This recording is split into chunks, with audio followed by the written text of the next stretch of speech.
അവസാനത്തെ 13 മിനിറ്റുകൾ മാത്രമാണ് ബാക്കിയുള്ളത്. ചേലക്കരയിൽ വീറും വാശിയും അവസാന മിനിറ്റുകളിലും കാണാൻ കഴിയുന്നുണ്ടോ? ഒരു സംശയവുമില്ല സുജയ. ഇപ്പോൾ നോക്കുക, തളിയിലെ ഒരു പോളിംഗ് ബൂത്തിന്റെ കാഴ്ചയാണ്. നിരവധി വോട്ടർമാർ ഇപ്പോഴും ഇവിടെ കാത്തു നിൽക്കുന്ന ഒരു സാഹചര്യമുണ്ട്. ഇവർക്ക് അല്പസമയത്തിനകം ടോക്കൺ വിതരണം ചെയ്യാനുള്ള തയ്യാറെടുപ്പ് നടത്തുകയാണ് പോലീസും സുരക്ഷാ ഉദ്യോഗസ്ഥരും അതുപോലെ തന്നെ തെരഞ്ഞെടുപ്പ് ഉദ്യോഗസ്ഥരും. കാരണം 6 മണി കൊണ്ട് ഇവിടുത്തെ വോട്ട് ചെയ്ത് മടങ്ങാനാകില്ല ഇവർക്ക്. നിരവധി നേരത്തെ റോഡിന് പുറത്ത് രണ്ട് ഭാഗത്തായിട്ടും മറ്റു വീട് പരിസരത്തൊക്കെ നിന്ന ആളുകളാണ്. അവരെല്ലാം ഇപ്പോൾ ഈ ഒരു കോമ്പൗണ്ടിനകത്തേക്ക് കയറ്റി നിർത്തി അവർക്ക് ടോക്കൺ കൊടുക്കാൻ പോവുകയാണ്.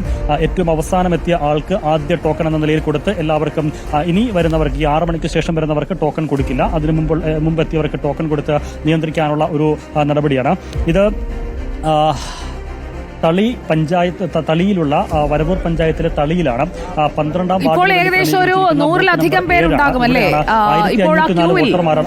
ഇപ്പോൾ നിൽക്കുന്ന ക്യൂവിൽ ഒരു 100-ലധികം പേരുണ്ടെന്ന് തോന്നുന്നു ഒറ്റ കാഴ്ചയിൽ. 100-ലേറെ ആൾക്കാരുണ്ട്. 100 അതിന് മേലെ ഒരുപാട് ആൾക്കാരുണ്ട്. കാരണം 1504 പേരുള്ള ഒരു പോളിംഗ് ബൂത്താണിത്. 1504 പോളിംഗ് ബൂത്ത് എന്ന് പറയുമ്പോൾ സ്വാഭാവികമായിട്ട് അതിൽ 1-2 ബൂത്തുകൾ അതിനുവേണ്ടി ക്രമീകരിക്കേണ്ടതുണ്ട്. പക്ഷേ അതുണ്ടായില്ല എന്നുള്ളതാണ് ഏറെ പ്രധാനം, ഏറെ നിർണായകം. കഴിഞ്ഞ ലോക്സഭാ തെരഞ്ഞെടുപ്പൊക്കെ ഇവിടെ പോളിംഗ് പൂർത്തിയാക്കുന്നതിന് ഏതാണ്ട് 9 മണി വരെ എടുത്തു എന്നുള്ളതൊക്കെയാണ് ഇവർ പറയുന്നത്. ചേട്ടാ, കുറെ നേരമായിട്ട് നിൽക്കുന്നു, വോട്ട് ചെയ്തില്ല? ഇല്ല, വോട്ട് ചെയ്തിട്ടില്ല. കുറെ സമയം ഇവിടെ നിൽക്കുന്നു. കാരണം 1504 വോട്ടുണ്ട് ഇവിടെ. ഇത് 2 ബൂത്ത് ആക്കേണ്ടതാണ്. അത് പ്രപ്പോസൽ പഞ്ചായത്ത് കൊടുത്തതാണ്. പക്ഷെ ഇതുവരെ ആ പ്രപ്പോസൽ നടത്തി വരാനോ അത് പ്രാബല്യത്തിൽ കൊണ്ടുവരാനോ അവരെ കൊണ്ട് കഴിഞ്ഞിട്ടില്ല. അത് കാരണം ഇത്രയും ജനങ്ങളാണ് ബുദ്ധിമുട്ടുന്നത്. കാരണം ഈ തിരക്ക് 9 മണി കഴിഞ്ഞാലും ഇത്രയും പേര് വോട്ട് ചെയ്യാൻ ഇവിടെ ഉണ്ടാവും. അത്രയും ബുദ്ധിമുട്ടിയിട്ടാണ് ആളുകൾ ഇരിക്കുന്നത്. അവിടെ ഓരോരുത്തർ തല കറങ്ങിയിട്ടടക്കം ആളുകൾ അവിടെ ഇരിക്കുകയാണ്.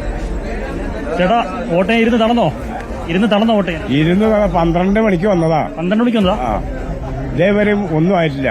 ഇനിയപ്പോ അങ്ങനെ നേരം വിളിക്കാം. ഇനി സാമ്പാറും ചോറും ഇങ്ങോട്ട് വിട്ടുതരാം. ഇതടിക്കാം നമുക്ക്. അതാണ് എന്തായാലും ഈ പോളിംഗ് ബൂത്തിരുന്ന് ചേട്ടൻ സാമ്പാറും ചോറും കൂട്ടി കഴിച്ചിട്ടേ പോകുന്നുള്ളതാണ്. കാരണം എന്തായാലും പായം വിരിച്ച് ഇവിടെ കിടക്കേണ്ടി വരും സുജി. ആ ഒരു അവസ്ഥയാണ്. കാരണം അത്രമേൽ ഒരുപാട് നേരം വന്നിട്ട് എല്ലാവരും വോട്ട് ചെയ്യിച്ചിട്ടേ അല്ലമീനും അവിടെ നിന്ന് തിരിച്ചു വരാവുള്ളൂ. ഒന്നും അറിയാലേ, നല്ല തിരക്കാണ് തന്നെ. എത്ര മണിക്ക് എത്തി? ഞങ്ങള് 2 മണിക്ക്. സുജി, അക്കാര്യത്തിൽ സംശയമില്ല. കാരണം ഈ പോക്ക് പോവുകയാണെങ്കിൽ ഏതായാലും മണിക്കൂറുകൾ ഇനിയും നീണ്ടുപോകും. കാരണം അനുവദിക്കപ്പെട്ട സമയം 6 മണി അല്പസമയം കൊണ്ട് പൂർത്തിയാക്കും. അതെന്ത് പറ്റിയാലും ഇത്രയും സമയമായപ്പോൾ രാവിലെ മുതൽ തന്നെ അവിടെ തിരക്കുണ്ടായിരുന്നല്ലോ. അവിടെ എന്തെങ്കിലും ക്രമീകരണങ്ങളിൽ പാളിച്ചയുണ്ടായോ? ഇത്രയും പേർ ക്യൂ നിൽക്കുന്ന ഒരു സാഹചര്യം എങ്ങനെയാണ് ഉണ്ടായത്? ഇല്ല സുജി, ക്രമീകരണങ്ങളിലെ പാളിച്ചയല്ല. എല്ലാവരും പറയുന്നത് ചെറിയൊരു കുടുസുമുറിയാണ്. നമുക്ക് കാണാം, ഇവിടുത്തെ ഒരു കുടുംബാരോഗ്യ കേന്ദ്രമാണ് ഇവിടെ പോളിംഗ് ബൂത്തായിട്ട് സജ്ജീകരിച്ചിരിക്കുന്നത്. ഒരു ചെറിയ റൂമാണ്, ചെറിയ സംവിധാനമാണ്. ഒരു സമയം ഒരാൾക്ക് മാത്രമേ അവിടെ കയറി വോട്ട് രേഖപ്പെടുത്താനാവുകയുള്ളൂ. അതിനുള്ള സംവിധാനവും സൗകര്യവും മാത്രമേ അതിനകത്തുള്ളൂ.